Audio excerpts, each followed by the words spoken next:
Good evening. You're listening live to the Extreme Movie Show. I'm your host, Rob. Alongside me tonight, I have the very young 20 something, born after the rise and fall of Beavis and Butthead from the 90s, Professor Pixel, aka Pixelhead tonight. And I might as well be Beavis because this show that we're doing tonight live is all about Beavis and Butthead Do the Universe. It's a Paramount Plus exclusive here in the United States on the streaming channel. And I got to tell you, Pixel, my first thought when I saw this movie was fear. And I'm going to tell you why. And I'm being serious when I say this. If I could be serious for a moment, Beavis and Butthead was a huge cultural phenomenon in the 90s, just like boy bands and Seattle and a few other things that weren't very attractive, but they defined part of the 90s, right?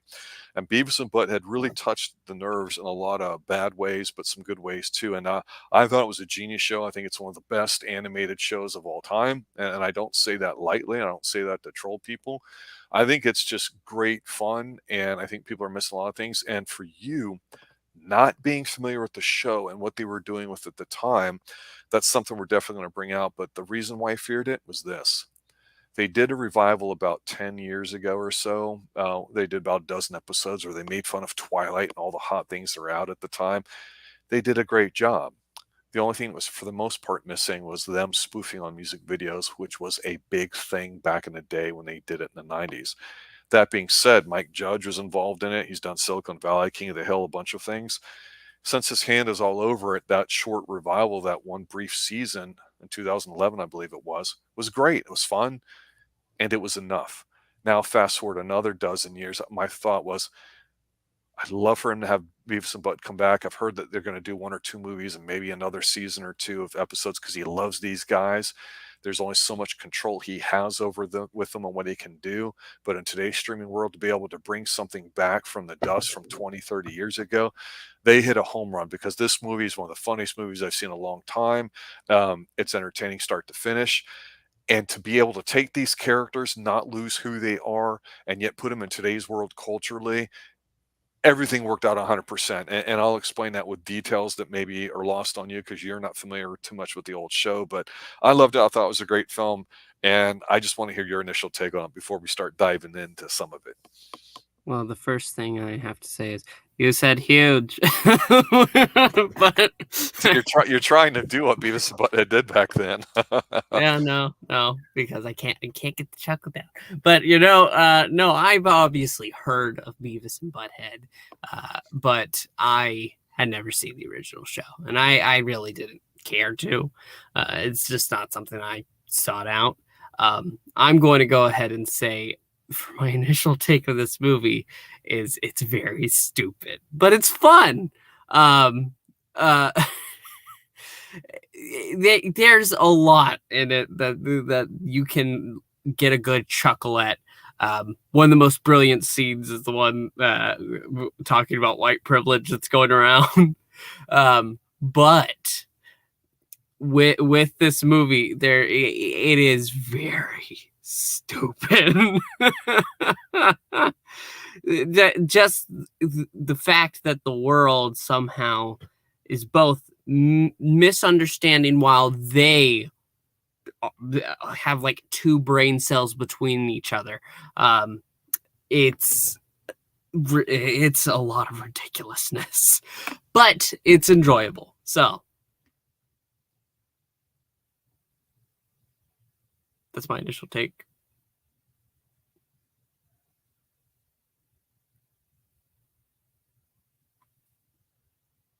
Rob?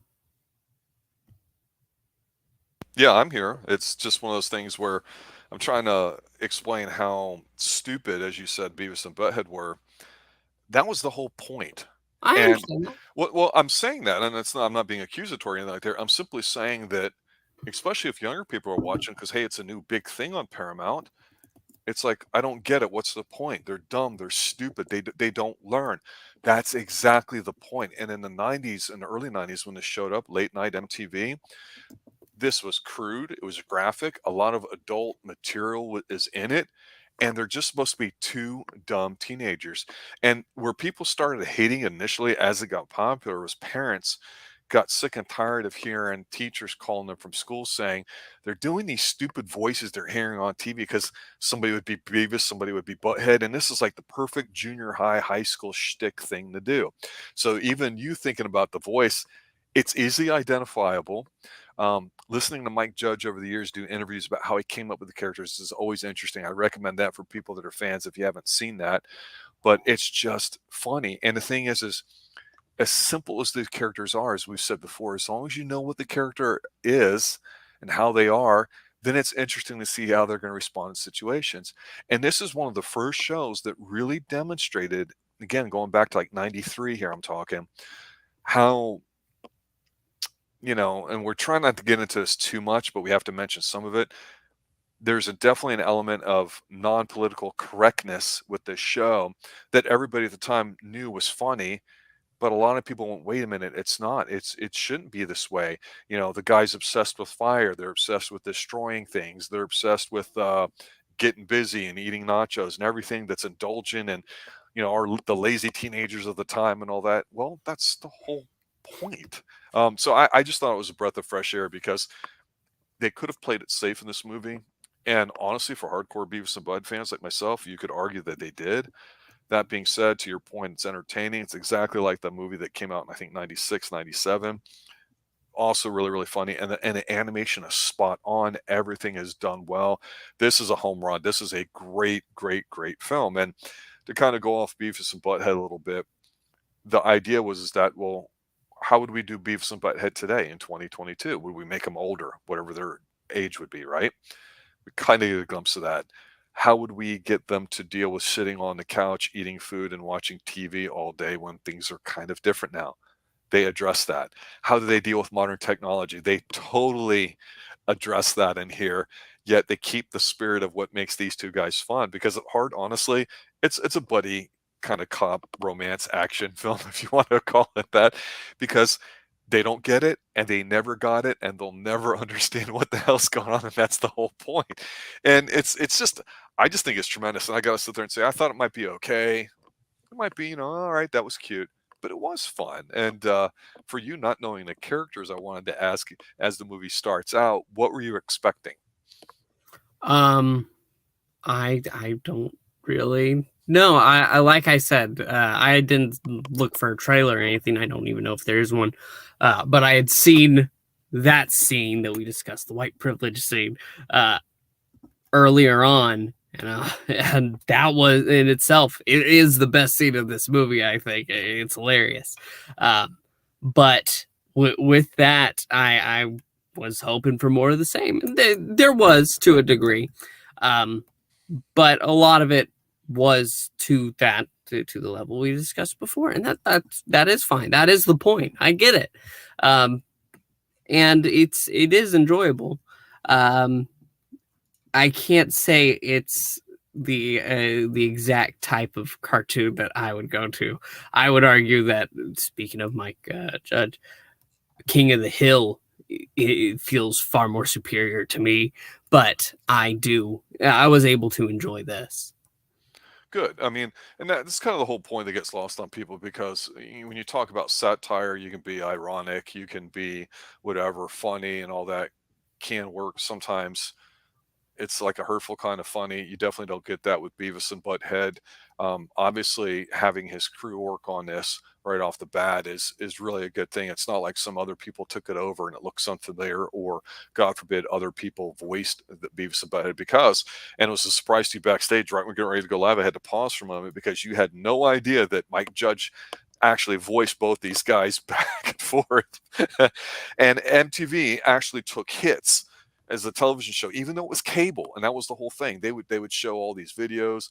Madonna's Like a Virgin was a thing in the '80s about what they were doing. MTV got a lot of shit for Beavis and Butthead and how juvenile they were because they played frog baseball. They'd go dumpster diving. They just were stupid teenagers, but they got a lot of heat for the fact that they like fire a lot. And so I thought, are they going to do something with that here in this movie? They kind of gloss over it. Nope, they go right into it.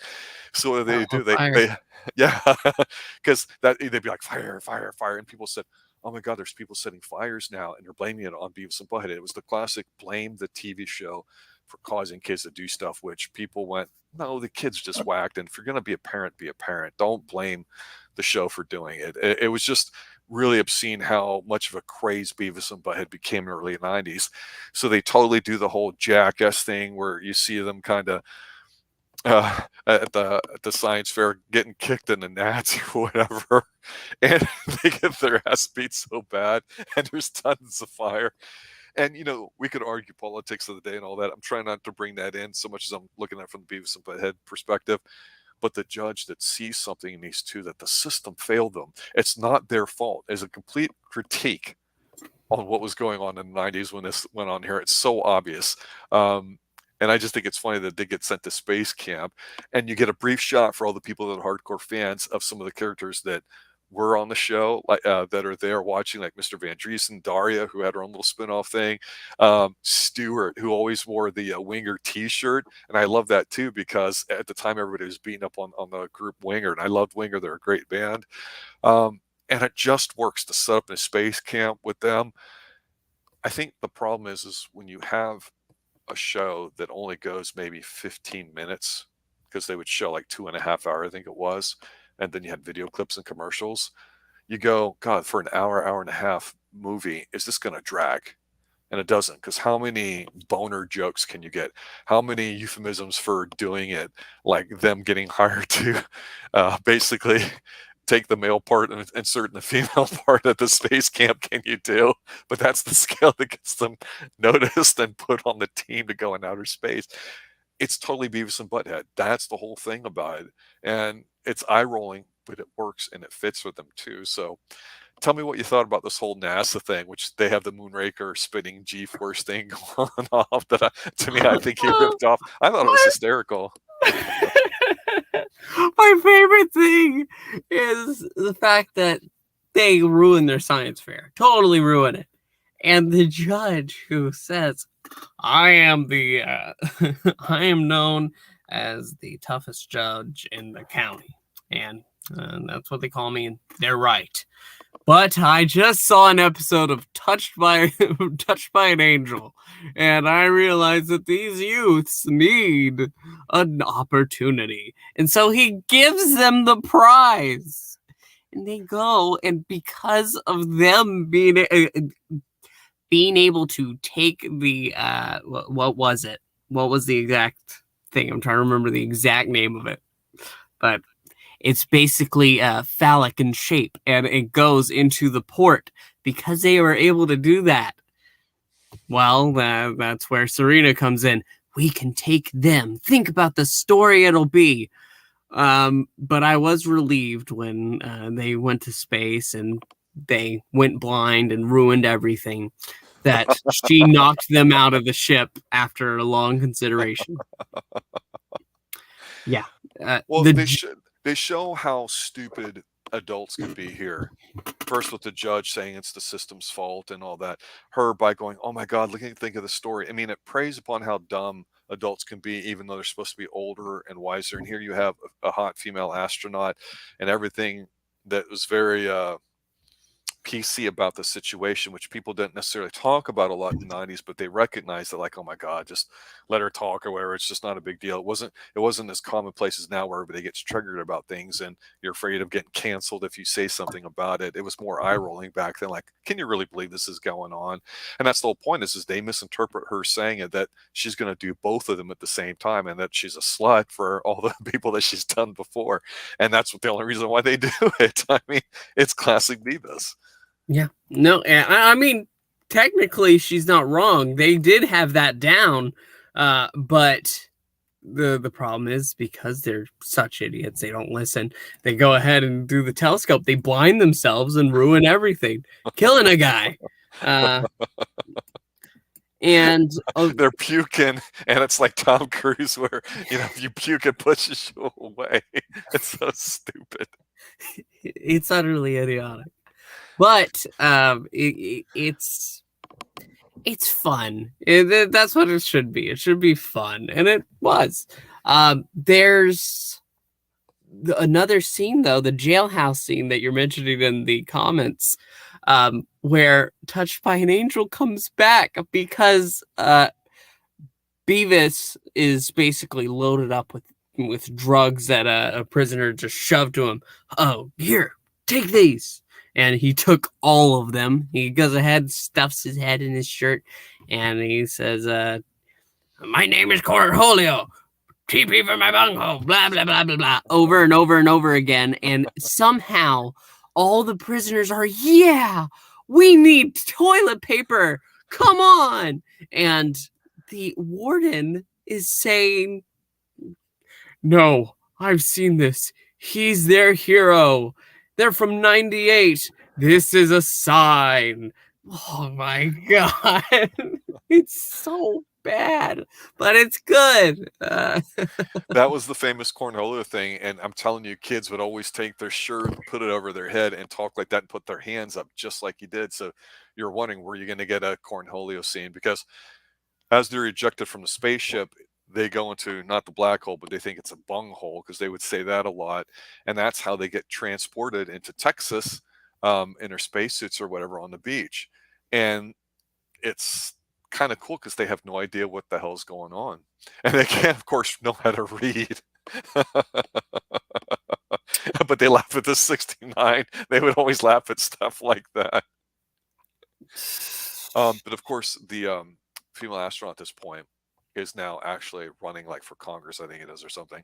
And so her name is Serena. And so they think, well, we'll just go find her. We're going to go do her. But they appear on the grid after a long absence because it appears that they've been dead since 1998. So you have two groups of people chasing them. You have her because she's like, well, we got to eliminate them. Nobody can know I killed them. And she's got a really wussy partner or whatever. We also have the other government agents, one voiced by Gary Cole, who does a great job in there too.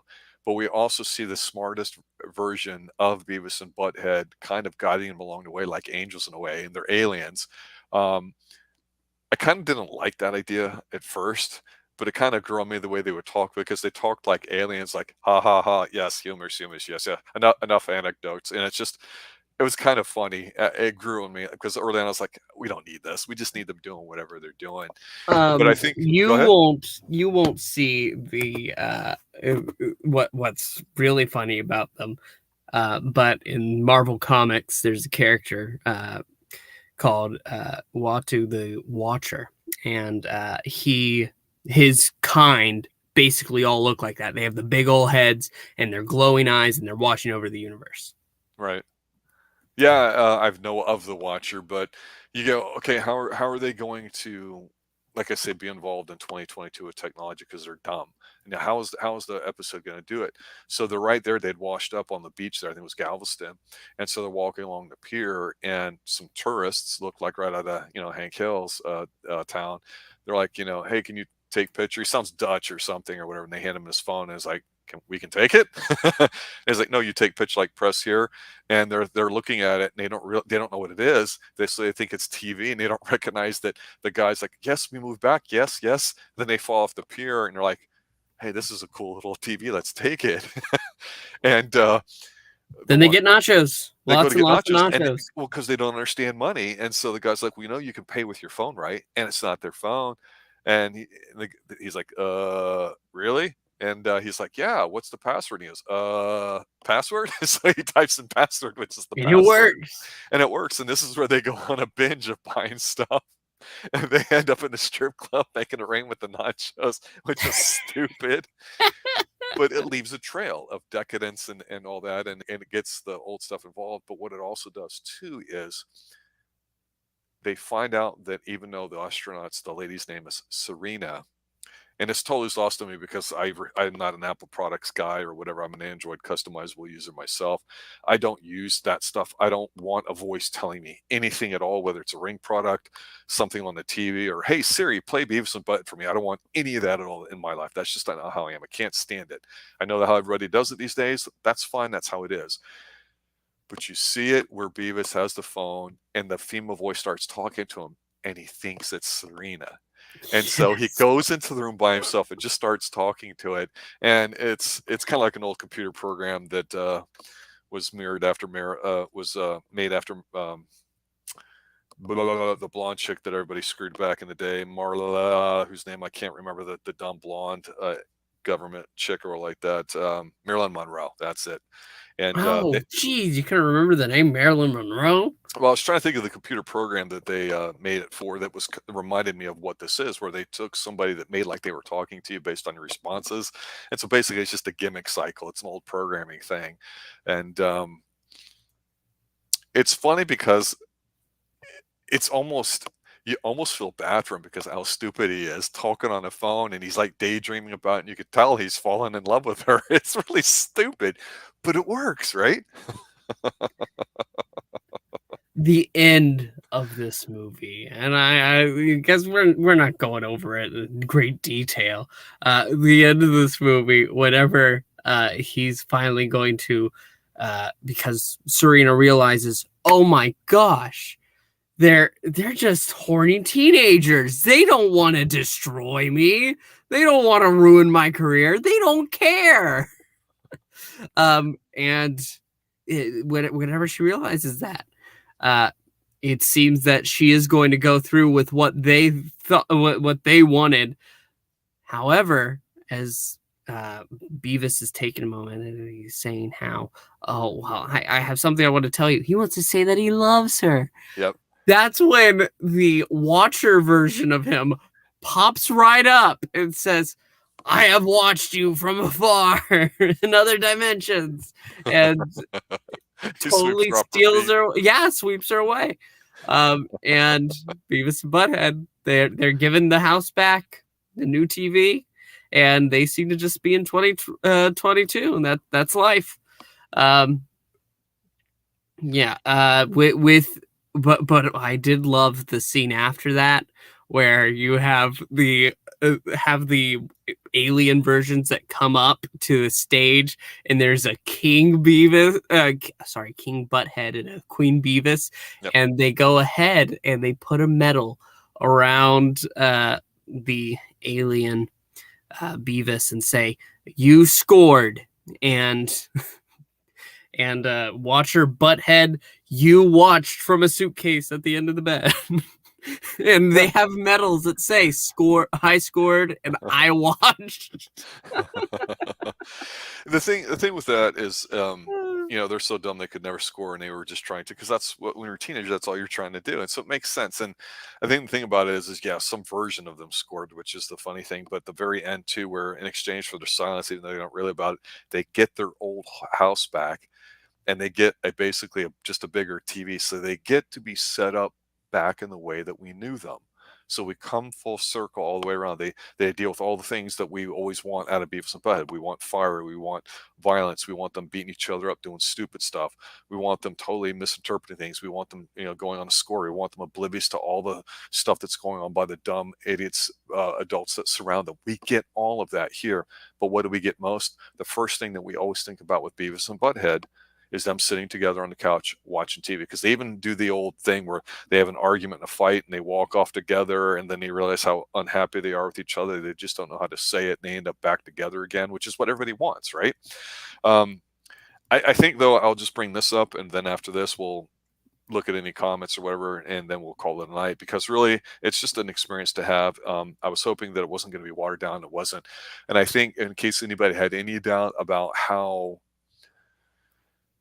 relevant that you could do Beavis and Butthead today, you can always do comedy, I think, in almost in any era for the most part. And dream sequences aside about things, which they have in here with Amazon women and pimps and all sorts of stuff, it's cool.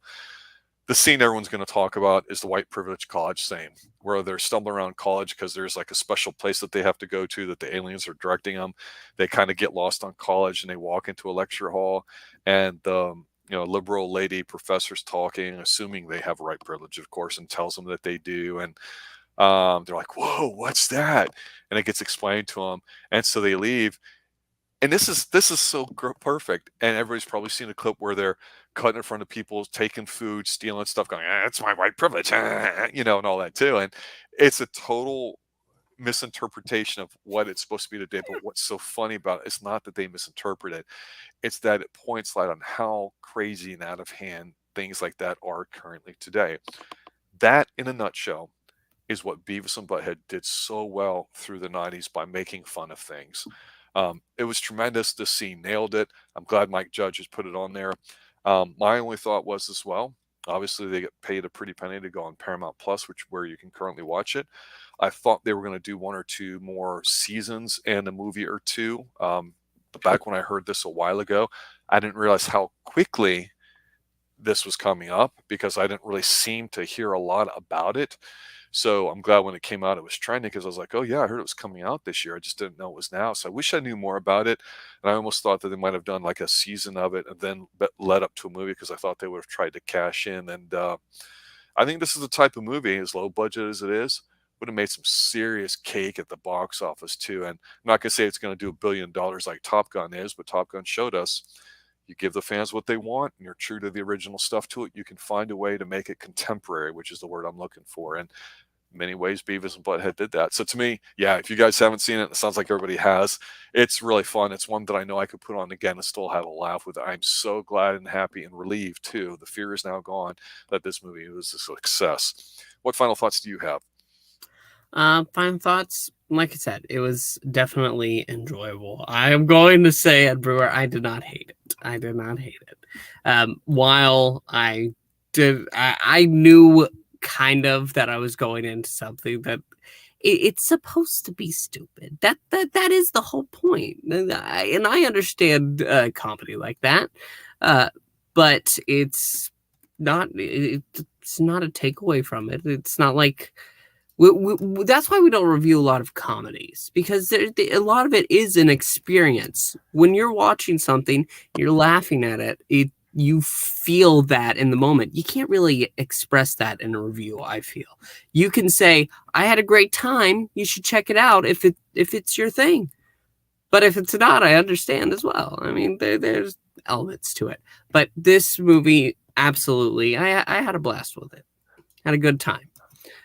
I of course had to finish it over 2 days, but I did get it done. So Yeah, it's what comedy should be. It's making fun of situations out there and showing how stupid things really can be and the way people interpret stuff and the like it. And man, I'm pleased. I loved in the college when whenever they're being told what white privilege is. First, it's this short-haired white woman. Then you cut to a black woman, and then there's another black woman who's adding in, and then the guy with a man bun says, "I got this one." Yeah, you wouldn't expect that anymore. Huh? You wouldn't expect that now. The man bun guy would sit in the back because the guys are like that. Everyone's getting talked over in here too in the background. Even the assistant that tries to help Beavis and Butthead because he's been so shit canned by Serena over the years. You knew something was going to happen with him the way, and you're like, okay, that's like a current contemporary thing that's going on here, but they switched roles about it, which I thought was funny. Yeah, no, it was quite funny. That is definitely the best scene of this movie, though. It was hilarious. Yeah. But yeah, like I said, I've said pretty much all I can say at this point. Yeah, go see it. Go see it again. It's fun. It's that funny. It definitely is worth it. It does not run out of steam. Great film there too. Beavis and Butthead Do America. Looking forward to more Beavis and Butthead. I'm glad you guys liked it too. Just to comment on what was been said here before earlier. Yeah, the black phone looks interesting. We might be getting to that at some point. I have seen, was it Serpent Branch or whatever that is, the Hemsworth movie. Don't know if we're going to be talking about that. I'm planning on seeing the Cronenberg film, which is going to be very disgusting from what I hear. But I do like Cronenberg. He's definitely a bit different. Not an RDV type of film. I don't think it's a pixel head kind of film either. So for Tuesday, we don't really know. And yes, Ed, juvenile is the way to describe it. You can still be juvenile in 2022 and not feel guilty about it. Have fun watching this film. All right. Any last words, Pixel? That's about it. Fire. All right, guys, have a good night. Thanks for watching. Thanks for listening. As always, stay extreme, just like Beavis and Butthead do. Go score.